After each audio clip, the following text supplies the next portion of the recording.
नमस्कार, बहुत बहुत स्वागत है आप सभी का प्राइम डिबेट में। मैं रविंद्र सिंह आपके साथ और आज का मुद्दा है राजस्थान का वॉर, रणनीति दमदार। जी हां, चुनावी साल है और बीजेपी कांग्रेस में बैठकों का दौर चल रहा है। बीजेपी का पूरा फोकस राजस्थान पर है तो कांग्रेस भी विशेष ध्यान यहां दे रही है। दिल्ली में कांग्रेस संगठन के विस्तार पर मंथन चल रहा है। अगले 48 घंटों में कहा जा रहा है कि कांग्रेस की तरफ से सूची जारी हो सकती है, संगठन के पदाधिकारियों की सूची जारी हो सकती है। और इस बीच बीजेपी के राष्ट्रीय अध्यक्ष जेपी नड्डा और केंद्रीय गृह मंत्री कल भरतपुर आ रहे हैं। नड्डा पार्टी कार्यालय के उद्घाटन के साथ ही मोदी सरकार के 9 साल पूरे होने पर जनसभा को संबोधित करेंगे और इसी तरह 30 जून को गृह मंत्री अमित शाह उदयपुर का दौरा करेंगे और जनसभा को भी संबोधित करेंगे। चुनावी साल में दोनों दल अपनी अपनी रणनीति में लगे हुए हैं। किसकी रणनीति दमदार होगी, इसी पर करेंगे चर्चा। पहले एक रिपोर्ट देखते हैं। 23 का चुनाव, बीजेपी कांग्रेस का दांव।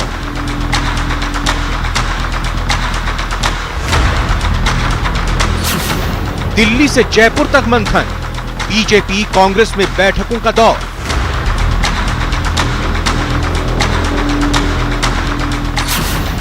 बीजेपी के केंद्रीय नेतृत्व का राजस्थान पर विशेष फोकस। भारतीय जनता पार्टी के राष्ट्रीय अध्यक्ष जेपी नड्डा जी और भारत सरकार के गृह मंत्री अमित शाह जी का राजस्थान के अंदर दौरे हैं। जेपी नड्डा की भरतपुर में कल रैली, कई बड़े नेताओं के भी ताबड़तोड़ दौरे। पीएम मोदी और गृह मंत्री अमित शाह के प्रदेश में हुए हैं कई दौरे। कांग्रेस की दिल्ली में बैठक जारी, सालासर में महामंथन की तैयारी। कांग्रेस कभी भी डिवाइडेड नहीं है, कांग्रेस एकजुट है और जो नीचे का वर्कर है वो बिल्कुल एकजुट है। राजस्थान का वॉर, रणनीति दमदार।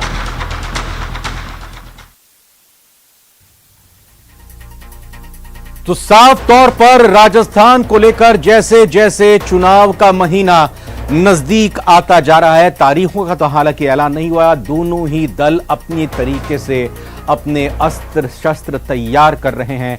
कौन उन अस्त्र शस्त्र को चलाएगा, इसकी भी पूरे तौर पर यहां तैयारी होती हुई दिखाई दे रही है। और फिलहाल चर्चा के लिए हमारे साथ 3 खास मेहमान जुड़ चुके हैं। अनीता भदेल जी हैं, सांसद हैं बीजेपी से। अनीता जी, बहुत बहुत स्वागत आपका।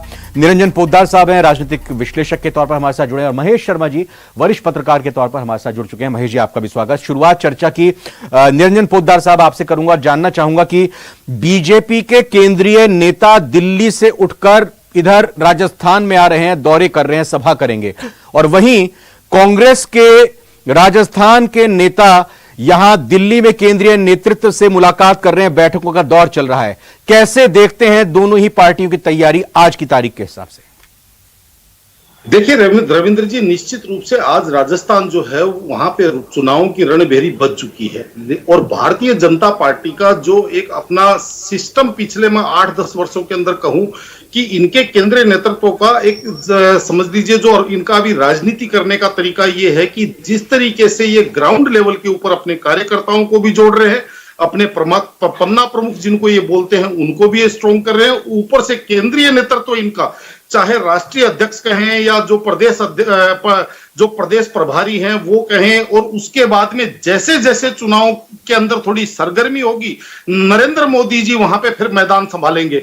और इस तरीके से चुनावों को जो एक हाइप बनाता है भारतीय जनता पार्टी का केंद्रीय नेतृत्व, ये ही इनको जो पिछले कुछ वर्षों के अंदर जो राजनीति में कहूं या चुनावी राजनीति में कहूं, इनको एडवांटेज मिलता है। लेकिन दूसरी तरफ कांग्रेस की अगर देखें तो कांग्रेस का प्रदेश नेतृत्व, प्रदेश प्रभारी तो नजर आ रहा है, लेकिन केंद्रीय नेतृत्व के अंदर जिस तरीके से अभी शिथिलता चल रही है, चाहे हम ये देखिए जिस तरीके से पटना में मीटिंग हो रही है और अभी जो जोड़ तोड़ और गुणा भाग ये 24 के चुनाव की तैयारी की चक्कर के अंदर जिस तरीके से अभी शिमला में मीटिंग होगी, और इस तरीके से देख करके कांग्रेस वहां पे केवल और केवल प्रदेश लेवल के ऊपर अपने समझ लीजिए अपने तार कस रही है अपने चुनावी रणनीति को लेकर के। तो कहीं ना कहीं और दूसरी तरफ राजस्थान की राजनीति को हम अगर पिछले कई वर्षों से देखें तो 5 वर्ष इसकी सरकार, 5 वर्ष उसकी सरकार। अब ये देखने वाली बात है कि राजस्थान अपनी उस लत को छोड़ पाता है या राजस्थान को जो एक 5 वर्ष में सरकार बदलने वाली लत लगी हुई है उसी लत को आगे कंटिन्यू रखता है। ये देखने वाली बात रविंद्र जी। अनीता भदेल जी, दौरे तो लगातार वरिष्ठ नेताओं के, केंद्रीय नेताओं के कर्नाटक में भी हुए थे, हिमाचल प्रदेश में भी हुए थे, राजस्थान में भी इन दौरों की शुरुआत पिछले कुछ महीनों से हो चुकी है। भरतपुर की अगर बात करें, गृह मंत्री अमित शाह यहां पर आए थे और अब आपके पार्टी अध्यक्ष भी यहां पर दौरा करने वाले हैं। आप बतौर सांसद, 25 सांसद राजस्थान ने लगातार 2 बार दिए, 25 सांसद यहां की जनता ने। यह बताएं कि भरतपुर में ऐसा अनीता भदेल जी ने क्या काम किया है जिसकी बदौलत भरतपुर में क्लीन स्वीप करने जा रही है बीजेपी। कितनी सीटें आ रही हैं बीजेपी की इस बार? रविंद्र जी, पहले तो मैं आपको बता दूं कि मैं सांसद नहीं हूं, मैं अजमेर से विधायक हूं और वसुंधरा जी की सरकार में मेरे को दायित्व मिला था महिला बाल विकास विभाग का। भरतपुर की जो सांसद है उनका नाम रंजीता कोहली है। पर मैं जिस मुद्दे की आप बात कर रहे हैं मैं उस पर आगे बढ़ती हूँ। देखिए, भारतीय जनता पार्टी की कार्यशैली एकदम अलग है ना।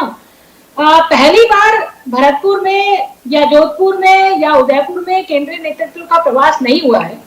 इससे पहले जेपी नड्डा जी भरतपुर आए थे और अमित शाह जी जयपुर आए थे। जोधपुर में भी कई अमित शाह जी का दौरा हो चुका है। माननीय नरेंद्र मोदी जी 1 साल पहले बांसवाड़ा थे, आबू रोड थे, दौसा थे, भीलवाड़ा थे। तो जैसे जैसे संगठन के या कोई कार्य जो केंद्रीय नेतृत्व द्वारा पूर्ण किए जाते हैं सरकार के माध्यम से, तो वो लगातार आते रहते हैं। रही बात चुनाव की तैयारियों की, तो मैं आपको बताना चाहूंगी कि भारतीय जनता पार्टी में संगठन बहुत मजबूत कड़ी होता है और केंद्र से लेकर के हमारा पन्ना प्रमुख तक का संगठन की रचना पार्टी पूर्ण कर चुकी है। और आज भी जो माननीय मोदी जी ने कल महासंपर्क अभियान मेरा बूथ सबसे मजबूत बूथ का कार्यक्रम का शुरुआत करी भोपाल से, उसके तहत आज 80 प्रवासी, अल्पकालीन प्रवासी अजमेर पहुंचे हैं और वो सभी मंडलों में जो हमारी मंडलों की रचना उसमें जाने वाले हैं। तो संगठन की दृष्टि से संगठन पूरी तरह से, संगठन की पूरी रचना हो जाए, संगठन के कार्यकर्ता अपने विषय को किस तरह से रख सकते हैं जनता के बीच में, वो तैयारी, वो ये एक चुनाव को दृष्टि में रख करके ये तैयारी नहीं होती है। ये सतत प्रक्रिया भारतीय जनता पार्टी की। और मैंने देखा है भारतीय जनता अनीता जी, यहाँ कांग्रेस इस तैयारी में काम कर रही है जो उन्होंने कर्नाटक में काफी हद तक किया। 2 महीने पहले वो कंफर्म करना चाह रही हैं, सभी टिकट को पूरी तरह से कंफर्म कर दिया जाएगा किसको कहां से चुनाव पार्टी टिकट के तौर पर दे रही है। बीजेपी की तैयारी भी क्या इसी रास्ते पर जाती हुई दिखाई दे रही है? बिल्कुल रविंद्र जी, मैं आपको ये बात कहना चाहूंगी कि भारतीय जनता पार्टी कमल के फूल पर चुनाव लड़ने वाली है और कमल के फूल की तैयारी ऑलरेडी भारतीय जनता पार्टी ने कर ली है। हमारा पूरा संगठन, प्रदेश नेतृत्व का और केंद्रीय नेतृत्व का पूरा संगठन इस कार्य में लगा हुआ है। और मैंने जैसे पहले कहा कि मेरा बूथ सबसे मजबूत बूथ, संपर्क से समर्थन वाला कार्यक्रम और भी महासंपर्क का कार्यक्रम, ये लगातार कार्यक्रम। लेकिन मेरा बूथ सबसे मजबूत अनीता भदेल जी तभी होगा जब जनता को लगेगा कि इस बार बीजेपी के साथ चलना है, उनके नेताओं के साथ बढ़ना है आगे। बिल्कुल, ये बात आपने सही की। संगठन, जब संगठन के माध्यम से जनता के बीच में जाने का संगठन ही एकमात्र माध्यम होता है और वो संगठन यदि तैयार है तो निश्चित रूप से वो जनता के बीच में भी जाता है। और लगातार हम 5 सालों से जनता के बीच में अलग अलग अवसरों पर जाते रहे हैं, चाहे वो जन आक्रोश रैली के माध्यम से गए हो, चाहे जन आक्रोश सभा के माध्यम से गए हो, चाहे संपर्क से समाधान के कार्यक्रम के तहत गए हो, तो जनता का साथ लेकर के। क्योंकि राजस्थान में जिस तरह का परिदृश्य बना है पिछले 5 सालों में, जिस तरह से कांग्रेस ने तुष्टीकरण की राजनीति करी और तुष्टीकरण की सारी हदें पार कर गई, तो ये अशोक गहलोत की सरकार, 1 वर्ष पूरा हुआ है कन्हैया कुमार की हत्या का, लेकिन अभी तक अपराधियों का कहीं अता पता नहीं है, उनको कोई सजा नहीं हुई। जयपुर ब्लास्ट के अपराधियों को जिस तरह से माफ किया जा रहा है कमजोर पैरवी करके, तो तुष्टीकरण ही आपका हथियार होगा, तुष्टीकरण ही आपका हथियार होगा इन चुनावों में। हाँ, तुष्टीकरण ही आपका हथियार होगा बीजेपी का। देखिए, कांग्रेस ने किस तरह से सरकार रहते हुए भी किस तरह से लॉ एंड ऑर्डर की स्थिति चकनाचूर हुई है, चाहे वो महिलाओं पर अत्याचार की बात हो। नहीं, एक चीज और अनीता भदेल जी, एक चीज और देखिए, कांग्रेस का ये कहना है कि कर्नाटक में बजरंगबली ने कांग्रेस को जीत दिलाई और बीजेपी जो लगातार बार बार हनुमान जी का नाम लेती थी, बजरंगबली का जिक्र करती थी, हनुमान चालीसा के पाठ होते थे, अब वो भूल गए हैं हनुमान जी को, अब उनको याद नहीं आ रहे।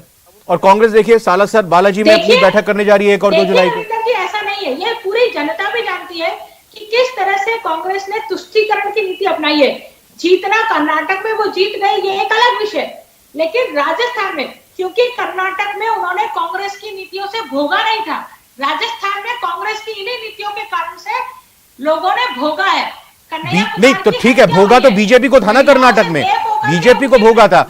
राम नारायण मीणा जी, आपसे सवाल है, ये बताइए कि कल भी बैठकें लगातार हुई, आज भी सुबह से शाम तक बैठक हुई, अगर उसकी क्रोनोलॉजी पे जाएं तो पूरा डिबेट का टाइम खत्म हो जाएगा, कभी इधर से नेता उधर बैठ जाते हैं, फिर उसके बाद मीटिंग होती है, आपकी पार्टी का मामला जाहिर तौर पर ये मीटिंग, लेकिन निकला क्या इन 2 दिन की मीटिंग से?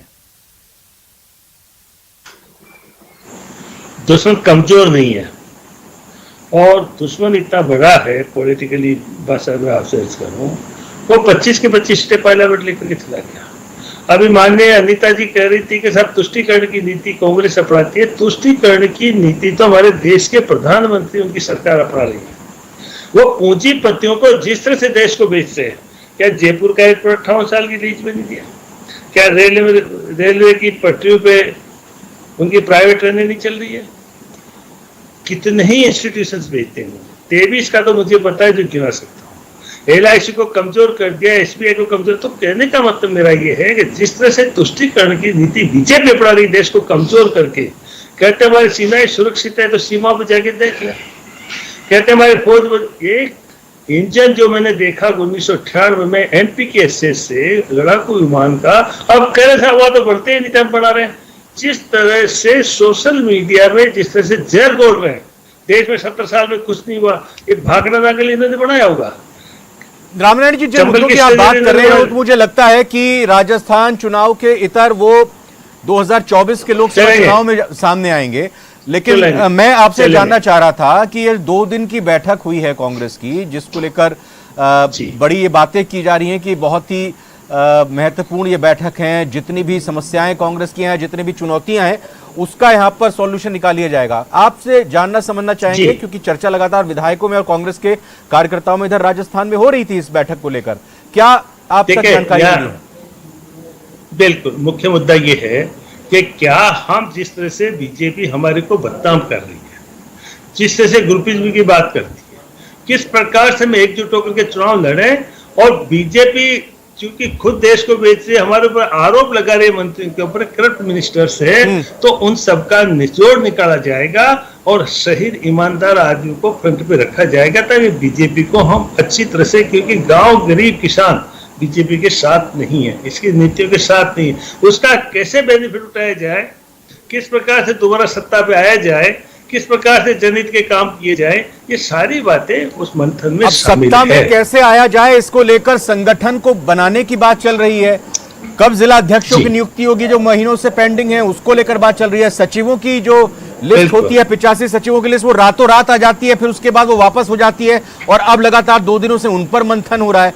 जब टिकट बंटवारे की स्थिति आएगी तब क्या हालत होगी? और ये तो मुख्यमंत्री ने खुद कहा था ना कि राजस्थान का जो मसला है, राजस्थान के जो चुनौतियां हैं, उसका बार बार दिल्ली में जाकर इधर से उधर भटककर बातचीत करने से हल नहीं, बल्कि यहीं बैठकर उसका समस्या का समाधान निकालना ज्यादा जरूरी है। बहुत ज्यादा दिक्कत हो जाती है इससे इधर उधर चक्कर लगाने से।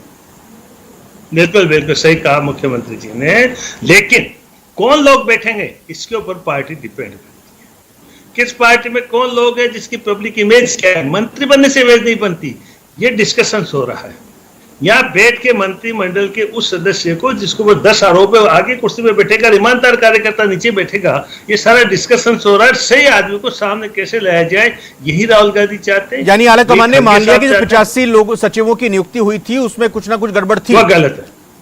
वह ऐसे सचिव बन के जो वार्ड मेंबर तक नहीं जी सकते थे। संगठन को कमजोर और जेब का संगठन बनाना चाहिए। जिन्होंने ये सूची बनाई, तो फिर आलाकमान वह गलत है। कुछ करेगा उनके तो लिए, उसका ध्यान करना रखेगा चाहिए नेता। हाईकमान को कुछ। बिल्कुल करना चाहिए, नहीं करेंगे तो हम कमजोर हो जाएंगे, हमें करना चाहिए, एक्शन लेना चाहिए। कौन जिम्मेदार आपको लगता है वो इस तरह की सूची जो निकाल, जो भी जिम्मेदार है, जिसने भी सूची बनाई है, जिससे स्टेज पे भी बनी है, यहाँ से लगा करके ब्लॉक से लगा कर ऊपर तक, वो दोषी है, इसमें कोई दो राय नहीं है। महेश शर्मा जी, सवाल मेरा आपसे है, आपके सूत्र, आपके लिंक्स क्या कहते हैं? क्या ये 2 दिन की जो मीटिंग यहां पर कांग्रेस की लगातार चली है, इन मीटिंग्स में क्या सिर्फ जो सालासर में सम्मेलन कांग्रेस का होने जा रहा है उसको लेकर चर्चा हुई? क्या सिर्फ जो अभी पदाधिकारियों की नियुक्ति होनी है, जिलाध्यक्षों की, सचिवों की, बाकी खाली पदों की, क्या उसको लेकर मंथन हुआ? क्या सिर्फ इन्हीं बिंदुओं पर यह मीटिंग केंद्रित रही या फिर कुछ और भी अंदर की बात है और जो खबर निकल कर आई है कि कुछ बड़ा हो सकता है? क्या आपकी क्या एनालिसिस इस पर है?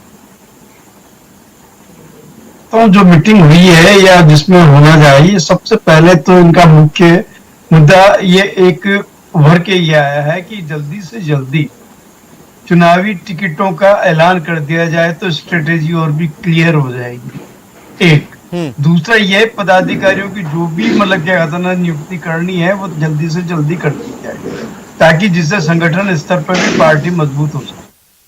अब रहा सवाल कि राजस्थान में मुद्दों को लेकर के और सरकार में जो बैठी है कांग्रेस, वो अपने हिसाब से जितनी भी घोषणाएं वगैरह कर चुकी है वो उसको मतलब आम जनता तक किस तरह से पहुंचाया जाए, तो उसके लिए जो उपलब्धियां और जो घोषणाएं हुई है आम लोगों तक पहुंचाने की कोशिश पहले ही हो चुकी है। अब सवाल आता है कि संगठन में मतलब जब तक मतलब आपको मजबूती तब मिलेगी जब वहां पे किसी तरह का कोई मतलब असंतोष न हो या किसी की नियुक्तियों को लेकर के। और दूसरा यह है कि अगर समय पर टिकटों की अगर घोषणा हो जाती है तो कार्यकर्ता और जिनको भी टिकट मिलते हैं वो एक्टिव हो जाएंगे अपने क्षेत्र में और क्या करना है। लेकिन महेश, मैं रोक रहा हूँ आपको, समय पर टिकट की घोषणा हो जाती है, समय पर तो यहाँ पर अभी अपने संगठन की नियुक्तियां नहीं कर पाए हैं। हाँ, तो इसके लिए भी ये भी जरूरी है। मैं ये कह रहा हूँ, ये जो संगठन को ये नियुक्तियां और प्लस टिकटों को जल्दी से जल्दी ऐलान करने पर ज्यादा कोशिश रहेगी, क्योंकि संगठन इस समय मतलब सबसे बड़ा जो अगर कांग्रेस के पक्ष में यह है कि राजस्थान में मुख्य चेहरा कांग्रेस का मुख्यमंत्री अशोक गहलोत है, उनके द्वारा की गई उपलब्धियां हैं। सेकंड नंबर पे आता है संगठन में मतलब जल्दी से जल्दी नियुक्तियां की जाए और साथ कांग्रेस महेश जी यहाँ अपने संगठन को मजबूत करती हुई दिखाई दे रही है और दूसरी तरफ बीजेपी यहाँ मैदान में उतर रही है, उधर चुकी है, लगातार रैलियों का दौर चल रहा है। दो चीजों में मैं एक बात बता रहा हूँ कि जो पहले इन्होंने कांग्रेस वालों ने सबसे बड़ी जो घोषणाएं की है, महंगाई राहत शिविर या और कोई भी जो भी हुई है, तो उसका आम जो एक प्रभाव पड़ रहा है कांग्रेस का जो मौजूदा है, जो इनकम्बेंसी फैक्टर जो कहा जाता है सत्ता में होने से, तो लेकिन वो उससे काफी नलीफाई हुआ है, इसमें कोई दो राय नहीं है, काफी जनमत पहुंचती है। अब सवाल ये है कि ये अगर गुटबाजी को दूर नहीं किया और जिस तरह से असंतोष को दूर नहीं किया तो ये एक माइनस। एक चीज बीजेपी की भी मैं आपसे जानना चाहूंगा ना कि भाई किस तरह से बीजेपी मैदान में उतरकर लोगों से कनेक्ट करने की कोशिश कर रही है। मेरा बूथ सबसे मजबूत तरह की जो अभी पूरी मुहिम चल रही है, इसको लेकर बीजेपी आपको क्या जनता से कनेक्ट होती हुई और आगे बढ़ती हुई प्रचार में दिखाई दे रही है, या फिर कांग्रेस की अलग रणनीति और बीजेपी की अलग रणनीति है? देखिए, ये इसमें मैं जहां तक बीजेपी का भी स्थिति यही है, वहां पे भी गुटबाजी है, क्षेत्रीय नक्षत्र कोई क्षत्रप नहीं है। अब उसमें क्या केंद्रीय चेहरों को और कमल का फूल, इन चीजों को ध्यान रखे आदमी, वो इतना प्रभावशाली नहीं हो पा रहा है, क्योंकि कर्नाटक के चुनावों का इम्पैक्ट भी इन परोक्ष रूप से अनीता भदेल जी, गुटबाजी बीजेपी में भी, गुटबाजी कांग्रेस में भी, लेकिन जो महंगाई राहत शिविर और तमाम बजट में घोषणाएं और सरकार की योजनाओं का जो काम किया गया, उसका प्रचार किया गया, उसमें दबी जुबान में बीजेपी के भी नेता मानते हैं कि हां चीजें बदली हैं कांग्रेस के लिए पिछले 2 महीनों में। तो क्या आपके केंद्रीय नेतृत्व के नेता जब यहां पर आएंगे तो लगता है कि उन चीजों की काट वो खोज पाएंगे? देखिए रविंद्र जी, सरकार की योजनाओं की पहले तो मैं बात कर लूं। बिजली के बारे में अशोक गहलोत जी ने बहुत बड़े बड़े विज्ञापन दिए हैं, राहत शिविर लगाए हैं, लेकिन इस महीने का जो बिजली का बिल आया है लोगों में इतना जबरदस्त आक्रोश है कि सरचार्ज के रूप में और फिक्स चार्ज के रूप में जो शुल्क बढ़ा है, जिनके 50 यूनिट है उन 50 यूनिट वालों के भी 1200, 1300, 1400, 2000 तक का बिल आया है। तो ये बात तो सिर्फ कहने विज्ञापनों में ठीक लग रही है, पर आम जनता पर उसका कोई प्रभाव नहीं है। इसलिए प्रभाव नहीं है क्योंकि उसको ज्यादा लोगों तक नहीं पहुंची है ये योजनाएं। और दूसरी बात, जो भ्रष्टाचार की बात है, मैं तो ये कहूंगी कि कांग्रेस की सरकार के मंत्रियों ने भी इस सरकार के दूसरे मंत्रियों पर भ्रष्टाचार के आरोप लगाए। राजेंद्र गुड़ा ने भ्रष्टाचार का आरोप लगाया है। दूसरी तरफ आपके जो नहीं, आप इधर उधर क्यों घूमती हैं? वो तो सचिन पायलट ने खुद भी बोला था, निरंजन पोद्दार साहब, निरंजन पोद्दार साहब, क्या ये आगामी चुनाव और जो रणनीति इस वक्त चलती हुई दिखाई दे रही है, क्या ये केंद्र के मोदी मॉडल बनाम राज्य के गहलोत मॉडल पर आकर चुनावी लड़ाई आगे केंद्रित होती दिख रही है आपको? देखिए रविंद्र जी, आपको मैं जो मेरा विचार ये है कि जिस तरीके से अशोक गहलोत जी ने पिछले 6-8 महीनों के अंदर घोषणाएं तो बहुत की, लेकिन वास्तविकता ये है कि वो अभी धरातल के ऊपर कहीं विशेष रूप से दिखाई नहीं दे रही। दूसरी बात, देखिए जनता, राजस्थान की जनता बहुत विद्वान है, और राजस्थान की जनता के अंदर अगर आप एक कम पढ़े लिखे आदमी से भी बात करेंगे तो वो ये कहेंगे कि भाई इतना पैसा आएगा कहां से। जिस हिसाब से इन्होंने 50 जिले बना दिए और हर एक मतलब हर चीज के अंदर इन्होंने खजाने खोल रखे हैं, तो ये पैसा आएगा कहां से। रही बात, आपने जो एक बात और कही, कर्नाटक और राजस्थान की जिस तरीके से हम तुलना कर रहे थे, इसके अंदर भी आपको रविंद्र जी एक चीज समझनी पड़ेगी कि पहली बात, कर्नाटक के अंदर भारतीय जनता पार्टी सत्ता में थी और वहां पे जिस तरीके से बोमई जी का एक एंटी इनकम्बेंसी थी, और उसके बाद में जो सेट्टार जी भाग करके गए, और जिस तरीके से वहां पे एक बीजेपी के अंदर भी भगदड़ हुई, और सीधी बात आप पूछेंगे, जो 40% की सरकार वाला जो इनके ऊपर जो टैग लगा, और तीसरी कर्नाटक के अंदर एक सबसे बड़ी विशेषता क्या रही, वो ये थी कि वहां पे एक तीसरी पार्टी और थी, जेडीएस, जो वहां पे नहीं, तो ये जो टैग लगा, ये तो इसमें कांग्रेस सफल हुई। अब देखना ये होगा कि क्योंकि कांग्रेस वहां कर्नाटक में विपक्ष में थी, और अब बीजेपी जो नैरेटिव लेकर आ रही है उसको जनता के मानस पर कितना वो लेकर एस्टेब्लिश कर पाती है, कितना स्थापित कर पाती है, ये बहुत महत्वपूर्ण होगा। आज समय इतना ही था। मैं चारों ही मेहमानों का बहुत बहुत स्वागत, धन्यवाद करना चाहूंगा। अनीता भदेल जी, राम नारायण मीणा, महेश शर्मा, निरंजन पोद्दार जी। और आज का सवाल जो हमारा था, विधानसभा चुनाव में बड़े नेताओं के दौरे वोटर्स को प्रभावित करेंगे क्या? हाँ, 72%, 72% लोगों का कहना, ना 28% लोगों का। प्राइम डिबेट में फिलहाल आज